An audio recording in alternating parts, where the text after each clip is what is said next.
Have you ever felt like an outsider? If so, you're not alone. Based on my experience with many seminar attendees and clients over the years, I'm finding that this is very common. Yet when we hear about outsiders in the news, it's usually the outsiders in the extreme, such as the school shooters. But there are many normal people who have felt like an outsider at one point or another, some of them for life. Now, by definition, an outsider is somebody who does not belong to a particular group. It might be because they somehow look different, or they have a different kind of behavior, or perhaps their beliefs or their thinking process is different. And sometimes it's just about being new, the proverbial new kid on the block, new to town, new to a job, new to a school. But there are also others who appear to everybody else as though they are insiders who actually feel like outsiders. Now, regardless of whether you look like an outsider or not, feeling like an outsider is very painful, and there's a good reason for it. We humans are tribal in nature. We have evolved to depend on cooperation with other humans for survival. And it's kind of interesting because there's this physiological connection as well. The magazine Psychology Today actually reported on a scientific study by a couple of neuroscientists. It was really fascinating. They actually did an experiment, and they found that when a person felt excluded, it triggered the same part of the brain as when they were experiencing physical pain. So if somebody says, it hurt that I wasn't included, they're right.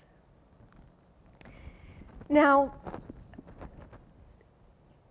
in terms of moving forward and trying to look at how to deal with the pain, that's an individual process. And I'm not here to be talking about that. And I'm also not going to address why it is we're in a society where we seem to be producing so many people who feel like outsiders. But what I do want to talk about is the hidden benefits that come from feeling like an outsider.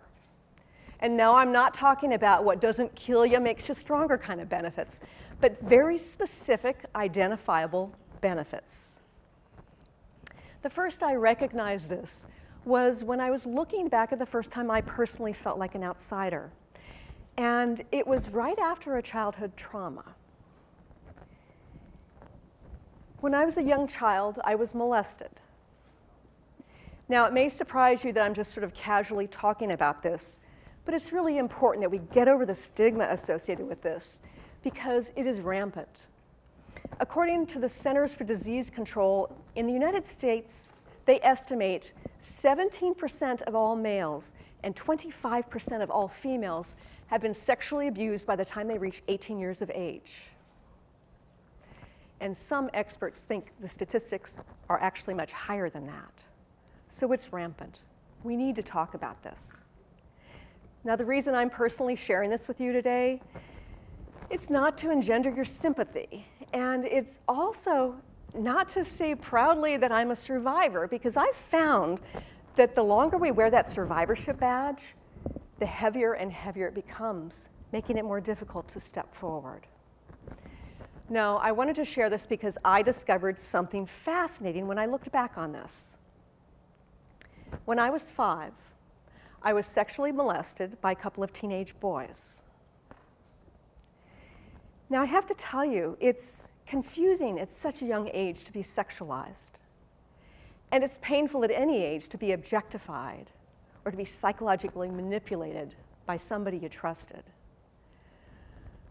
But after my mother found out, she was rightfully concerned and wanted to prevent it from ever happening again. And she made a parenting choice that actually hurt me far worse than the experience itself. She decided that because my father was male, even though he was a very honorable man and he had nothing to do with the molestation, it was no longer appropriate for him to cuddle with me. So, at the young age of 5, I not only lost my innocence, I lost the obvious affection of my father. After that, life got back to some sense of normalcy. I woke up at the same time every morning for school, just like before.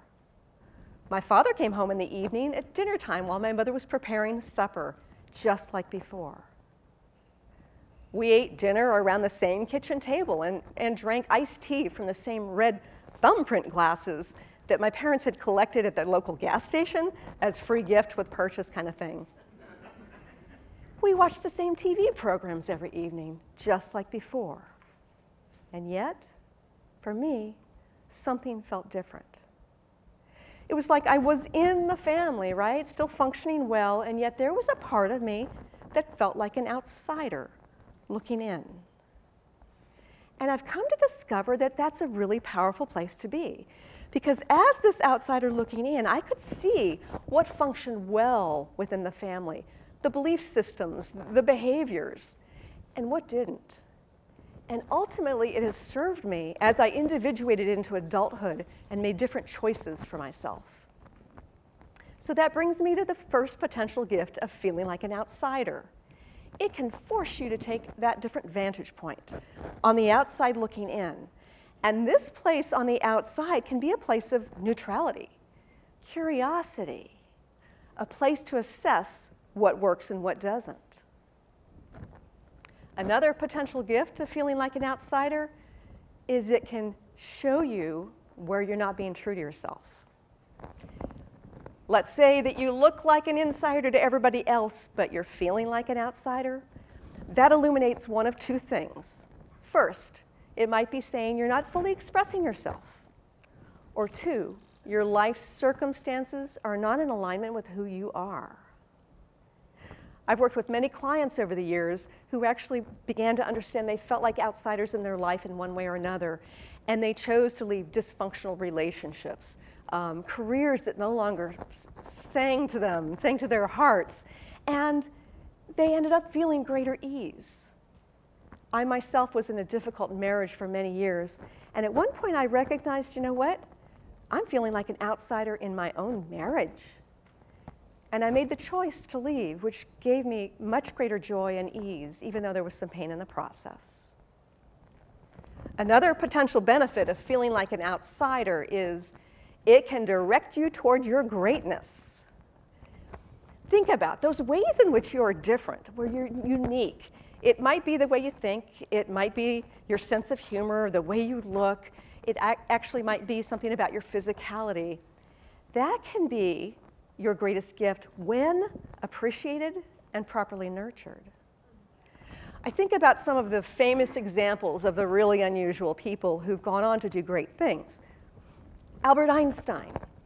Apparently he was a rather unusual child in that he didn't speak until he was like 3 or 4 years of age. And he was different in some other ways as well. And yet he went on to make some of the most important scientific discoveries ever. Think about the humor, the outside of the box humor of, say, Steve Martin. He touched our funny bone in a new way and made us laugh at humor in a new way. And then there's, Pablo Picasso. That guy embraced his outsidedness and changed the art world forever. But I have to tell you, it's not always the big things, right? In the way you express yourself. It might be the little things. It might be at that business meeting in the afternoon where you have a way of looking at things in a slightly different way, and it can create great innovation on the project. Or you've got a loved one who's feeling really down in the dumps, and you can either offer them your unique insight to support them, or maybe you're going to share your own offbeat humor. But I have to tell you, as you step forward towards your greatness, you may end up feeling like an outsider again. You know, as we take new risks, it can feel really uncomfortable, like we don't fit in. I personally, I've spoken in front of large groups, and I speak on the radio every single week, and yet there were moments when I'm like, should I really be doing a TEDx talk? Do I belong? And then I came to understand, yes, I do. We can't let our fear step in the way of moving forward. It's really important that we step into our greatness and take those risks of feeling like an outsider. Another potential benefit of feeling like an outsider is outsiders working together can create great societal change. Think about the Me Too movement. Women and some men all over the world who have been sexually abused are standing up and saying, this cannot happen anymore. And they're creating changes in Hollywood, they're creating changes in the business world, as well as within politics.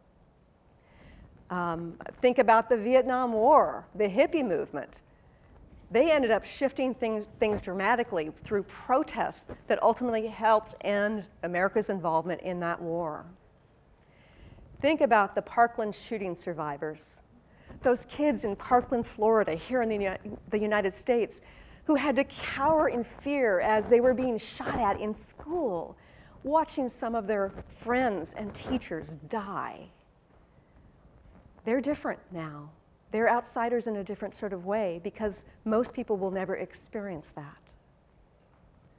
And they actually can't vote, and yet working together, they've actually created societal change, legislative change there in Florida. Another potential benefit of feeling like an outsider is it can motivate you to find your true tribe. Think about it. When you feel like an outsider, you end up having this yearning to connect with people who are like you. And I tell you, there's something magical that happens when you have the courage to step into more of who you are. It's like you've put out this illuminated welcome mat at your door, and those people seem to find their way to you. I myself, I'm a former research statistician, spent 15 years in statistics. And yet, even though I was good at it, I made good money at it, it wasn't connected to my heart. So I decided to follow my heart into a new career. I went from designing and analyzing clinical trials in cancer research, co-authoring articles in medical journals, into energy healing. Now, people think it's weird, maybe woo-woo, or worse. And these days, there's actually a lot of scientific evidence that supports that energy healing is a valid approach, and it has effects in various ways. But back in the early 2000s, when I stepped into it, most of that science didn't exist. And yet, I followed my heart, and something amazing happened. It was like opening the floodgates to my tribe. I actually connected with people on a deeper level, and I've made some friends who will probably remain my friends for life. So, I've offered you some potential benefits from feeling like an outsider. And you know, it's very possible that you might feel like an outsider again. And that's okay. You know, it may be rather difficult for us to overcome all those thousands of years of evolution, that programming to fit in. So I want to offer you with just a few simple strategies for the next time you feel like you're an outsider.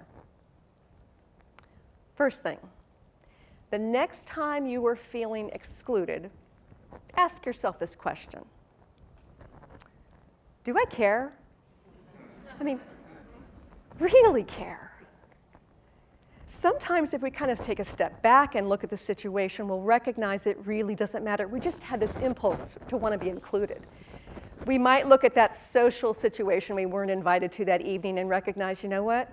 I'm really too tired to go out anyway. Or we might be looking at that work project that we wanted to be a part of, and we recognize, you know, there's that person on that team who I've had issues with before. I may be saving myself some conflict. But if you ask yourself that question, and you answer by saying, yes, it really is important, maybe it's an opportunity to speak up for yourself. Or maybe you should just give it a little time. Because I've found that looking back retrospectively, sometimes we recognize it just wasn't the right timing, or perhaps it wasn't the right situation. You might actually find yourself saying, whew, I dodged a bullet there. The third question you can ask yourself the next time you feel like an outsider is this. Who else might be an outsider in the same way? It's an opportunity to identify and connect with others who are similar to you and actually create a new tribe. So, regardless of whether or not you've ever felt like an outsider, I want to leave you with one final message.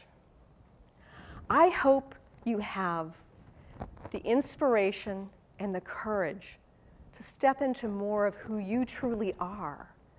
That is, become an insider in your own life.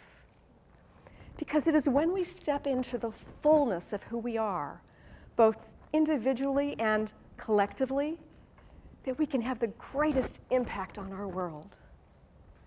Thank you.